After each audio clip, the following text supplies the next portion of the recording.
Hello students, welcome to my YouTube channel जिसका नाम है एडुकेटिव। और आज हम पढ़ रहे हैं 5th क्लास की ईवीएस का चैप्टर 1 सुपर सेंसेस। तो चलिए चैप्टर स्टार्ट करते हैं। तो बच्चों, चैप्टर का नाम है हमारा सुपर सेंसेस। लेकिन सुपर सेंसेस को पढ़ने से पहले हमें ये मालूम होना चाहिए कि सेंसेस क्या होती हैं। तो बच्चों, हमने पिछली क्लासेस में पढ़ा हुआ है कि सेंसेस हमारे वे बॉडी ऑर्गन होते हैं जिनकी हेल्प से हम अपने आसपास को महसूस करते हैं। देखिए कौन कौन से सेंसेस हैं। सबसे पहले है sense of site. Sense of site है हमारी आइज़, जिनकी हेल्प से हम क्या करते हैं, देखते हैं। उसके बाद है सेंस ऑफ साउंड। कौन सा है बच्चों सेंस ऑफ साउंड? ईयर, कान, जिसकी हेल्प से हम सुनते हैं। उसके बाद है sense of smell. Sense of smell कौन सा है? नोज। नोज की हेल्प से हम क्या करते हैं, सूंघते हैं। अब है sense of taste. Sense of taste क्या होता है बच्चों? कौन सा है हमारा sense of taste? Tongue. Tongue की हेल्प से हम क्या करते हैं, टेस्ट करके पता लगाते हैं कि किसी चीज़ का टेस्ट अच्छा है या बुरा है। उसके बाद है sense of touch. Sense of touch कौन सी है हमारी? स्किन, जिसकी हेल्प से हम पता लगाते हैं टच करके कि कोई चीज़ गर्म है, ठंडी है या उसका नेचर कैसा है। तो ये है हमारे सेंस ऑर्गन। तो क्या बच्चों, जो हमारी बॉडी में सेंस ऑर्गन होते हैं, हमें अपने चैप्टर में ये जानना है कि क्या ये सभी एनिमल्स के पास भी होते हैं? हाँ, बिल्कुल होते हैं। और जो एनिमल्स के सेंस होते हैं वो बहुत ज़्यादा स्ट्रॉन्ग होते हैं, इसलिए उन्हें कहा जाता है सुपर सेंसेस। तो अपने चैप्टर को पढ़ते हैं और देखते हैं कि उनके पास सुपर सेंसेस कैसे होते हैं। Has this ever happen to you? क्या ऐसा कभी आपके साथ हुआ है? You were eating in the playground and eagle flew down and took away your roti. तो बच्चों, क्या कभी आपके साथ ऐसा हुआ है कि आप प्लेग्राउंड में कुछ खा रहे हों और एक ईगल दूर से उड़ता हुआ आया हो और आपकी रोटी को ले गया हो? ऐसा तो ज़रूर हुआ होगा आपके साथ। As you walk softly past a sleeping dog, its ear shot up at once. कि आप किसी सोते हुए डॉगी के पास से बिल्कुल चुपचाप जा रहे हों और उसके कान फिर भी अचानक से खड़े हो जाएं, ये देखने के लिए कि उसके पास से कौन गया है। You drop something sweet on the ground and within minutes many ants collect around it. और ऐसा तो ज़रूर हुआ होगा बच्चों आपके साथ कि कभी आपने कुछ मीठी चीज़ ज़मीन पर गिराई हो और कुछ ही मिनटों में बहुत सारी आंट्स, बहुत सारी चींटियाँ वहाँ पर इकट्ठी हो गई हों। तो बच्चों, ऐसा कैसे हो पाता है कि एनिमल्स इतनी जल्दी कैसे पहुँच गए वहाँ पर? अब देखिए, जो ईगल था उसने इतनी दूर से आपकी रोटी को देख लिया। कैसे? क्योंकि उनकी जो सेंसेस हैं बहुत ही स्ट्रॉन्ग होती है, देखने की शक्ति उसकी बहुत स्ट्रॉन्ग है, इसलिए उसने देख लिया। इसी तरह आंट्स ने भी उसकी जो स्मेल होती है उसको महसूस कर लिया। तो इसी तरह बच्चों, जो एनिमल्स हैं उनकी सेंसेस बहुत ज़्यादा स्ट्रॉन्ग होती है और जिनकी वजह से वो जल्दी से उन चीज़ों को महसूस कर पाते हैं, देख पाते हैं और सुन पाते हैं। Animals also have different senses. तो एनिमल्स के पास भी अलग अलग सेंसेस होती हैं, इंद्रियां होती हैं। They can see, hear, taste, smell and feel. तो वो भी हमारी तरह देख सकते हैं, सुन सकते हैं, टेस्ट कर सकते हैं, सूंघ सकते हैं और महसूस कर सकते हैं। Some animals can see their prey from far away. और कुछ एनिमल्स ऐसे हैं जो अपने शिकार को बहुत दूर से ही देख लेते हैं। तो ऐसा कैसे हो पाता है? क्योंकि उनकी देखने की शक्ति बहुत तेज होती है। Some can hear even the faintest sound. और कुछ बिल्कुल हल्के से हल्के साउंड को भी सुन लेते हैं। Some animals can find their friends by their smell. और कुछ एनिमल्स तो ऐसे हैं जो अपने फ्रेंड्स को, अपने दोस्तों को उनकी स्मेल से ढूंढ लेते हैं।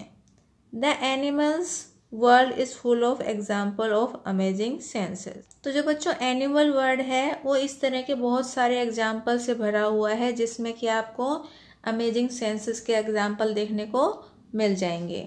अब देखिए बच्चों यहाँ क्या दिया हुआ है, how did the ant recognise a friend. तो जो बच्चों जो चींटी होती है वो अपने फ्रेंड को कैसे पहचान लेती है। An ant was going along on the ground. जो एक चींटी होती है वो ग्राउंड पर जा रही होती है। It saw a group of ants coming from other side. और उसको दिखता है कि दूसरी साइड से एक पूरा का पूरा चींटियों का ग्रुप आ रहा है। The first ant quickly came back to its hole. और जो पहली चींटी होती है वो क्या करती है, तुरंत वापस अपने होल में, अपने बिल में चली जाती है। The ant guarding the hole recognise it and let it in. और जो गार्ड आंट होती है, जो कि बिल को गार्ड कर रही होती है, उसकी सुरक्षा कर रही होती है, वो उसको पहचान लेती है और उसको अंदर ले लेती है। अब चलिए एक एक्टिविटी करते हैं। Try this and write. Drop some sugar, jaggery or anything sweet on the ground. तो बच्चों थोड़ी सी चीनी या गुड़ या कुछ मीठी चीज़ लीजिए और उसको ग्राउंड पर गिरा दीजिए। Wait until the ants come there. और इंतज़ार कीजिए जब तक वहाँ पर चींटियाँ आती हैं। How long did it take for the ants to come. तो बच्चों उसके बाद आप ये देखिए और नोट कीजिए यहाँ पर कि चींटियाँ आने में कितनी देर लेती हैं, मतलब कितने टाइम के बाद वहाँ पर चींटियाँ आ जाती हैं। तो आप देखोगे कि लगभग 10 से 15 मिनट में वहाँ काफ़ी सारी चींटियाँ इकट्ठी हो जाएंगी। Did one ant come first or a group of ant come together. तो आप क्या देखेंगे कि एक चींटी पहले आती है या पूरा ग्रुप का ग्रुप वहाँ जाता है पहले। तो आप पाएंगे कि पहले वहाँ पर एक चींटी आएगी और फिर वो अपने फ्रेंड्स को जाकर बताती है कि वहाँ पर खाने की कुछ चीज़ गिरी हुई है, और फिर और भी बहुत सारी चींटियाँ वहाँ पर आ जाती हैं। What did the ant do with the food. और उसके बाद जो चींटियाँ हैं वो फूड का क्या करती हैं। तो बच्चों देखा है कभी आपने चींटियाँ क्या करती हैं फूड का, वो उठाकर उसको अपने हॉल में, अपने बिल में ले जाती हैं। Where do they go from there. और वो वहाँ से कहाँ जाती हैं। तो बताइए बच्चों वहाँ से कहाँ जाएंगी, अपने हॉल में जाएंगी। Do they move in A line. तो क्या बच्चों जब वो वापस जाएंगी तो वो मूव करती हैं एक लाइन में या कैसे भी चलने लग जाती हैं। आपने देखा होगा जब भी चींटियाँ चलती हैं तो एक लाइन में चलती हैं, एक के पीछे एक चलती हैं। Now carefully without harming the ant block their path for a while with a pencil. बच्चों ऐसा तो आपने वैसे भी किया होगा कभी ना कभी कि जब चींटियाँ एक लाइन में चल रही होती हैं तो उनके पाथ को क्या करना है, उनके रास्ते को आपको ब्लॉक करना है एक पेंसिल की हेल्प से। Now observe how do this ant move. और उसके बाद ऑब्जर्व करना है कि जब आप उनका रास्ता रोकेंगे पेंसिल से तो वो कैसे मूव करती हैं, कैसे चलती हैं, वहाँ से वापस चली जाती हैं या कुछ जगह छोड़कर वापस चलने लग जाती हैं। तो आपको ऑब्जर्व करना है और यहाँ पर लिखना है।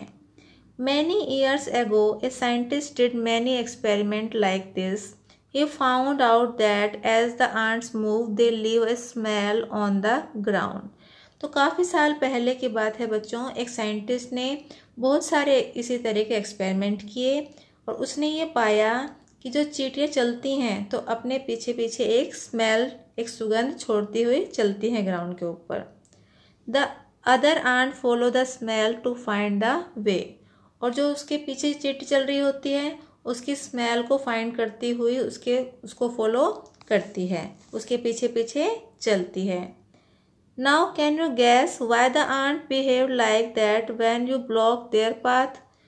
तो क्या आप ऑब्जर्व कर सकते हैं कि किस तरह से वो बिहेव करेंगी जब आप उनका रास्ता रोकेंगे। Some male insect can recognise their female by their smell. और जो कुछ मेल इंसेक्ट होते हैं वो भी फीमेल इंसेक्ट को कैसे रिकॉग्नाइज करते हैं, कैसे पहचानते हैं, उनकी स्मेल से। Have you ever been troubled by mosquitoes. तो क्या आपने कभी मॉस्किटोज की वजह से परेशानी महसूस की है। Just think how do they know where you are. तो कभी आपने सोचा है बच्चों कि वो इतनी जल्दी कैसे पता लगा सकते हैं कि आप कहाँ पर हो और वहीं पर आ जाते हैं। Mosquitoes can find you by the smell of your body. तो जो मॉस्किटो होते हैं, मच्छर होते हैं, वो आपको आपकी बॉडी की स्मेल की वजह से पहचान लेते हैं। They also find you by the smell of the sole of your feet and the heat of your body. और जो आपके पैरों के जो सोल होते हैं, फीट के जो सोल होते हैं, उनकी स्मेल से भी पहचान लेते हैं और आपकी जो बॉडी की हीट होती है, गर्मी होती है, उससे भी आपको पहचान लेते हैं। अब देखिए यहाँ पर क्या है, ये है एक सिल्क वॉर्म और ये क्या कह रहा है, I am a silk worm, I can find my female worm from many kilometres away by her smell. तो ये कह रहा है कि मैं जो फीमेल वॉर्म है उसको काफ़ी किलोमीटर से दूर ही उसको पहचान लेता हूँ। किस वजह से बच्चों? उसकी स्मेल की वजह से। तो बच्चों यहाँ आपने देखा कि किस तरह से एंट्स, मॉस्किटोज और जो वॉर्म है सिल्क वॉर्म, ये अपने फ्रेंड्स को और अपने फीमेल्स वॉर्म को किस तरह से पहचान लेते हैं। किस तरह पहचानते हैं बच्चों? उनकी स्मेल से।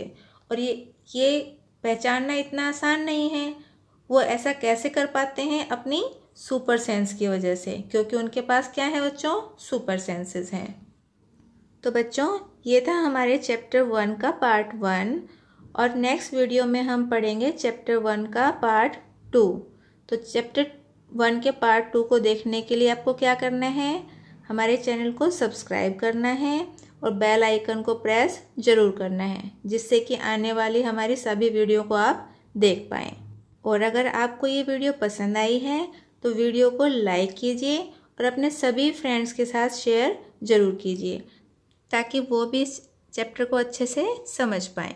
और लास्ट में बस यही कहूँगी, घर पर रहिए मगर पढ़ते ज़रूर रहिए। Thank you for watching my video.